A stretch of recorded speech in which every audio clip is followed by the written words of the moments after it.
Bonjour Wissal, Bonjour Monsef, comment tu vas? ça va très bien et toi? Ça va super, merci. Alors, je te remercie d'avoir répondu présent à l'invitation, C'est moi qui... ce nouvel épisode, avec grand plaisir. Pour ce nouvel épisode, le titre, c'est un titre que j'ai adoré le jour où on y a pensé. Merci C'est beaucoup du pour le Big choix du... Four au Big Four. Alors, pour ceux qui n'ont pas compris la référence. Donc, c'est un titre que j'ai adoré et obligé, on devait faire l'épisode. Alors, Wissal, pour les gens qui ne te connaissent pas, est-ce que tu pourrais te présenter? Bien sûr. Alors, commençons par le commencement. Je m'appelle Wissal Tehbisqali, j'ai 29 ans, depuis exactement une semaine. Joyeux Je... anniversaire. Thank you. Alors, je suis lauréate de l'ENCG de Stats. J'ai eu mon master en gestion financière et comptable et j'ai eu la chance à l'époque d'intégrer Deloitte, qui est un des Big Four. Avant de faire le changement de toute ma carrière professionnelle et de créer Avia, qui est aujourd'hui une pâtisserie-boulangerie traditionnelle, spécialisée et dont la mission principale est de revisiter tout ce qui est marocain, consommable au quotidien, pour le rendre plus healthy, à savoir du pain, du msemen, des harichat, du ptbout et j'en passe. Tout ce qu'on aime, tout ce qu'on aime. Exactement, sans que pour autant une perte de goût et d'authenticité. En plus du fait de les rendre plus healthy, j'ai décidé en collaboration avec une nutritionniste de calculer les valeurs énergétiques exactes de chaque type de produit par pièce pour que je puisse offrir à mes clients une visibilité sur ce qu'ils mangent et de suivre de près leur macro. Donc voilà, en gros, c'est Avia.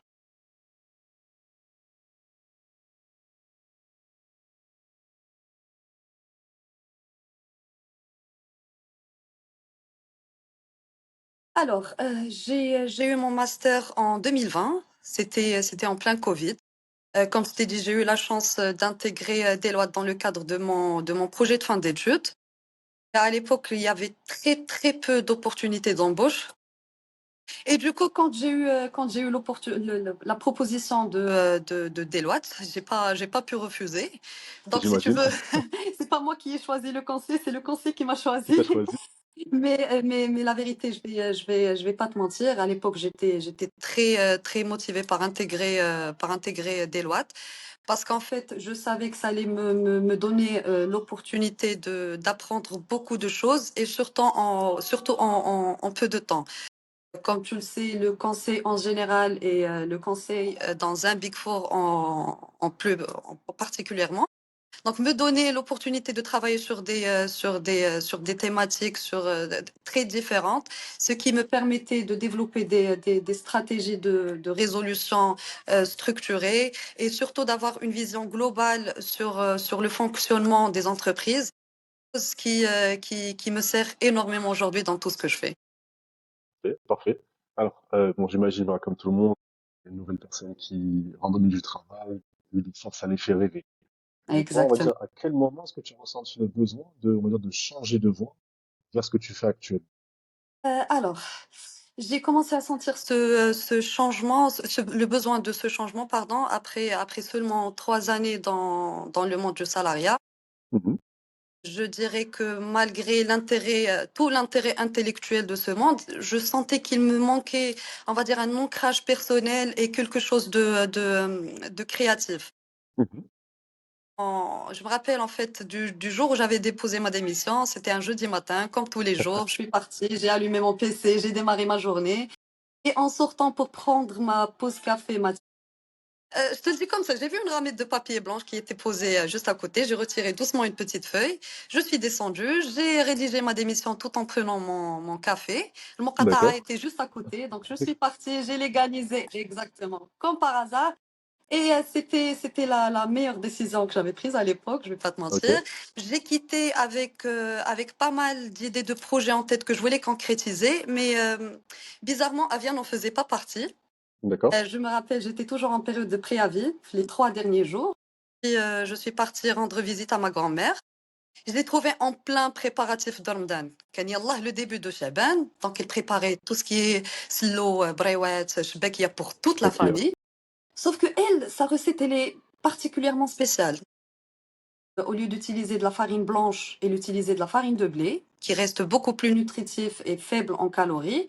Au lieu de tremper l'ashbek qu'il y a dans du miel de sucre, elle a trempé dans du miel pur d'eucalyptus, ce qui la rendait exquise. J'ai hâte que Ramadan Ne, vienne pour ne me donne pas faim là, s'il te plaît, ne me repréparer donne le pas faim. exact. Je suis en jet. Ne me donne pas faim, s'il te plaît. Et en fait, je me suis dit, voilà, l'ashbek, plus précisément de ma grand-mère, elle est très spéciale. Pourquoi pas recalquer cette même recette traditionnelle et l'offrir aux personnes qui sont dans le même besoin, c'est-à-dire qu'ils cherchent une choubekia qui reste relativement allégée en calories comparé à tout ce que l'on puisse trouver sur le marché. Effectivement, j'ai essayé, ça a marché. J'étais surprise, mais ça avait marché. Et c'est de là que j'ai décidé de reprendre en fait le carnet de recettes de ma grand-mère. اللي كان فيه كل شيء il remplaçait la farine blanche par de la farine de blé, le sucre, par du miel. Donc il essayait toujours de trouver des recettes saines. Donc j'ai décidé de reprendre son carnet et de voir à l'époque ce que je pouvais faire moi-même, toute seule. Et c'est de là que tout a commencé. Et c'est d'ailleurs ce qui justifie, on va dire, le choix du nom Avia, qui Ok. signifie grand-mère en latin, vu que Ok. je me suis inspirée d'elle et de tout ce qu'elle fait, et tout en continuant d'innover aujourd'hui dans le healthy, comme elle l'a toujours fait. Franchement, c'est une très belle histoire, surtout côté de la famille. Traditionnellement, les grands-mères, c'est la base. Du coup, la nourriture des grands-mères, tu trouveras jamais mieux que la nourriture. C'est imbattable, exactement. Tu m'aurais dit, j'aurais pas su, franchement, que Avia, ça veut dire grand-mère. Mon niveau d'italien, il est un peu, il est un peu faible, on va pas se mentir. Du coup, je trouve que c'est une très très bonne idée, par rapport au nom, par rapport à l'histoire, ça correspond parfaitement à l'idée que tu voulais faire. Et en parlant de grand-mère et surtout de la famille, on va dire comment ta famille et ton entourage, ils ont réagi à on va dire ce changement radical, de passer du salariat à l'entrepreneuriat. Parce que j'imagine que ça devait être compliqué. Ah ouais, je vais pas te mentir, mais au départ, il y a eu beaucoup de surprises et beaucoup d'inquiétudes. Parce qu'en fait, j'ai dû quitter du jour au lendemain un poste qui, pour mes proches, était un poste prestigieux pour prendre une voie risquée, mais incertaine. Heureusement, à l'époque, j'ai eu le soutien de mon grand frère, qui est aujourd'hui mon associé, mon business angel. Il a cru en moi, il a cru en l'idée de Avia. Il m'a aidé énormément sur le plan financier. C'est d'ailleurs grâce à lui que j'ai pu officiellement démarrer toute l'activité. Et puis par la suite, mon entourage, en voyant mon sérieux, ma passion, dévouement, ils ont commencé à comprendre petit à petit que c'était une décision réfléchie. Et d'ailleurs, aujourd'hui, ils sont mes premiers ambassadeurs. Au fil du temps, tout s'est bien passé, on va dire. Et on va dire, bon, j'imagine, comme tu as dit, au début d'un projet, il y a des difficultés, surtout au niveau de la transition, on va dire, professionnelle.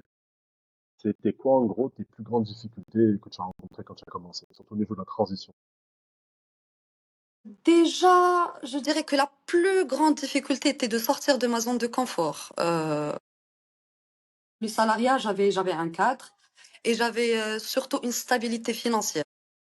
En sortant à l'entrepreneuriat, c'était tout un autre monde. J'ai appris à accepter les imprévus, à accepter les incertitudes et surtout, accepter le fait que tout repose sur moi-même. C'est-à-dire que j'ai dû, au fil du temps, pardon, j'ai dû gérer de l'administratif, du marketing, la logistique, vraiment tout, de la relation client qui reste au final des domaines d'activité loin de mon expérience et de ma formation initiale. Donc, si tu veux, je trouvais que tout ça, it was challenging but exciting at the same time.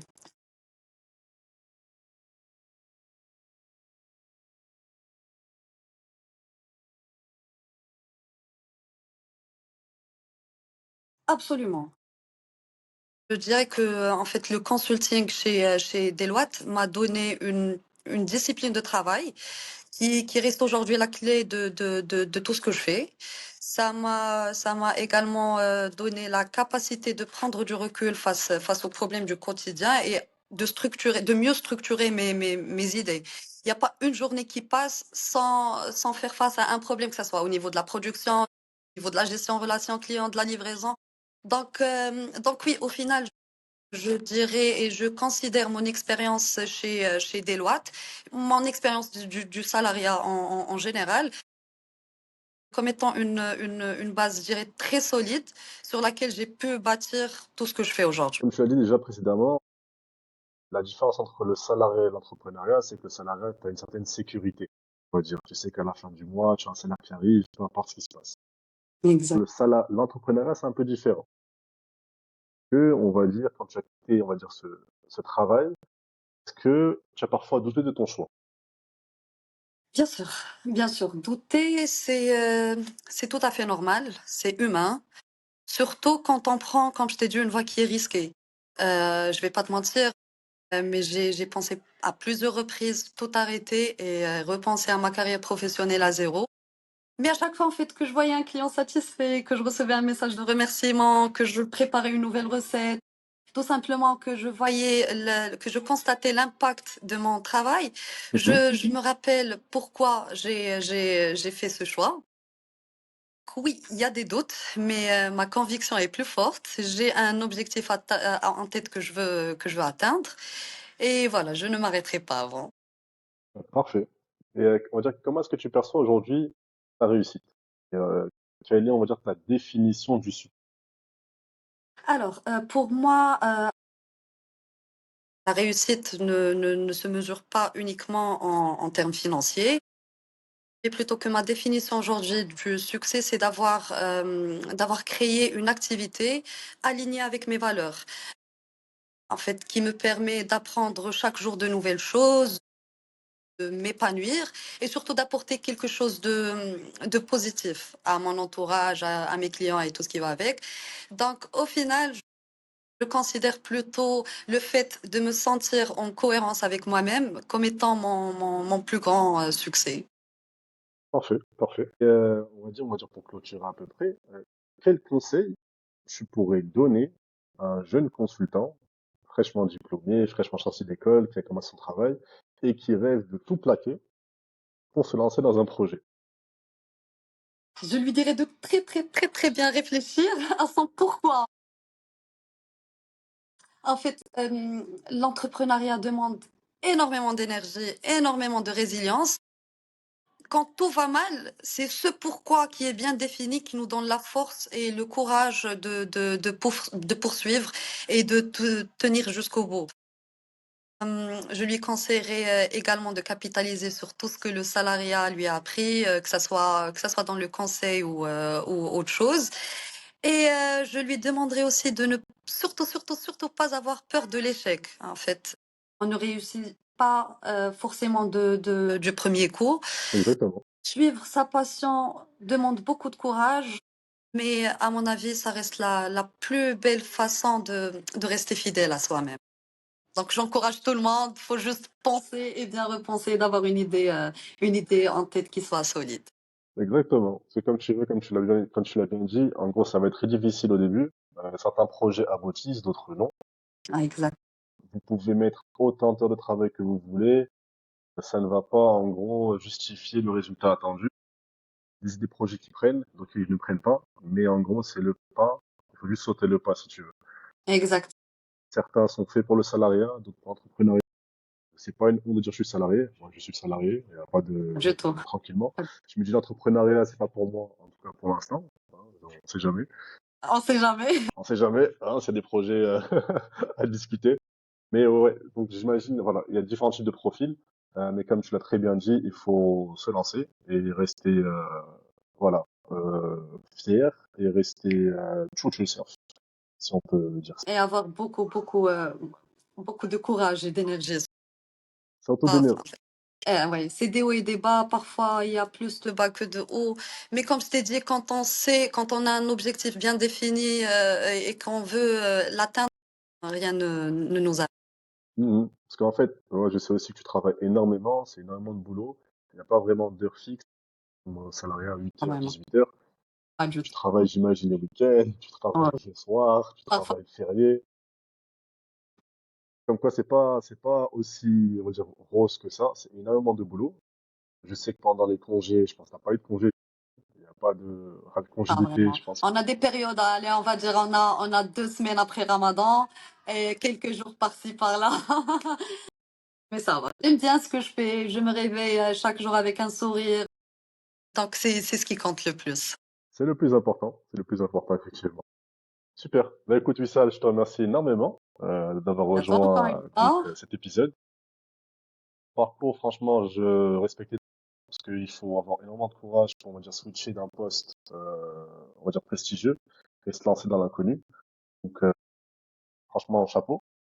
Merci. J'ai eu l'occasion de goûter Avia. Oui, c'est ce que j'allais te dire. J'ai eu l'occasion. Dis-leur. Franchement, très très bon. Et j'espérais aussi avoir un petit échantillon. Je vais, je lance ça comme ça, hein. C'est pas dans le choix, mais j'espère avoir un petit truc à la fin. Ah, merci, merci. Ah, merci, merci. Donc, je te Bah, remercie merci à énormément, Wissal. J'espère que cette vidéo va servir aux personnes qui souhaitent se lancer dans l'entrepreneuriat, qui ont toi. peur de sauter le pas, bien évidemment, et qui, voilà, qui servira d'exemple comme quoi on peut réussir, quitter le salariat et réussir dans l'entrepreneuriat par la suite. Voilà. Exact. Je te remercie énormément, Wissal. Merci à toi et on se voit demain.